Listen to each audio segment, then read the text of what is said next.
आता कृषी मंत्र्यांनी बाकीचे सगळं राजकारण बाजूला ठेवून कुठल्या तक्रारी काय आलं ते नुसतं त्या व्हॉट्सअपच्या ह्याच्यावर न पाहता डायरेक्ट शेतकऱ्यांच्यापर्यंत पोचावं. हा महिना दुसरं त्यांनी काही काम करू नये, डायरेक्ट शेतकऱ्यांच्यापर्यंत पोचावं, शेतकऱ्यांची अडचणी समजून घ्यावेत. या युरियाच्या बद्दल सुद्धा काय रॅकेट चाललेलं आहे, कसे लुबाडणूक चाललेली आहे ह्याच्यावर त्यांनी लक्ष घालावं. मुख्यमंत्री ज्यावेळी कृषी आयुक्त ना आम्ही भेटलो त्या मिनिटालाच मुख्यमंत्री उपमुख्यमंत्र्यांना सगळे निवेदन सगळे पत्र व्यवहार केलेलं आहे.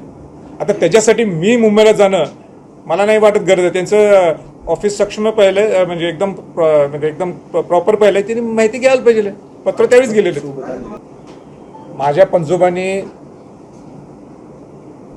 पहिलं आरक्षण हे कोल्हापूर संस्थांमध्ये दिलं होतं 50%, आणि त्या माध्यमातून मग देशभरात 50% आरक्षण सगळ्यांना ते देण्यात आलं.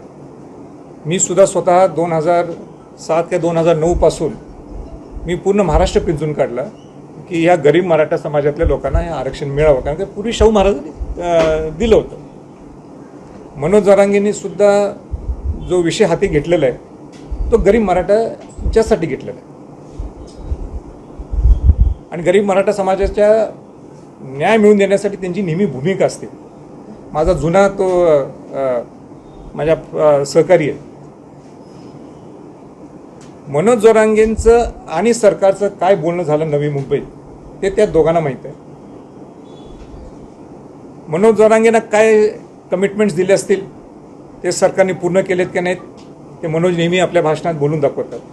मला असं वाटते की आता अनेकदा विषय आणि जास्त चिघळण्यापेक्षा सरकार आणि मनोज जरांगेंनी एकदा परत बसावं, जेणेकरून गरीब मराठा समाजातल्या लोकांना न्याय मिळावा, ही माझी प्रामाणिक भूमिका आहे. कालच मी ऐकलं की 2 शेतकऱ्यांना साप चावला, नाही लाईटचा करंट लागला, साप नाही लाईटचा करंट लागला. तुम्ही बाकीच्या राज्यात सगळ्या शेतकऱ्यांना लाईट दिवसा असते आणि इथं लाईट केवळ रात्री. एक तर दररोज नसतीये ठीक आहे, पण ज्यावेळी लाईट दिली जाते ती रात्री. कसं जायचं शेतकऱ्यांनी? घाबरत जायचं, पाणी सोडायचंच कसं रात्री? करंट लागलाय, साप असलाय, विम्याचा वेगळाच विषय आहे.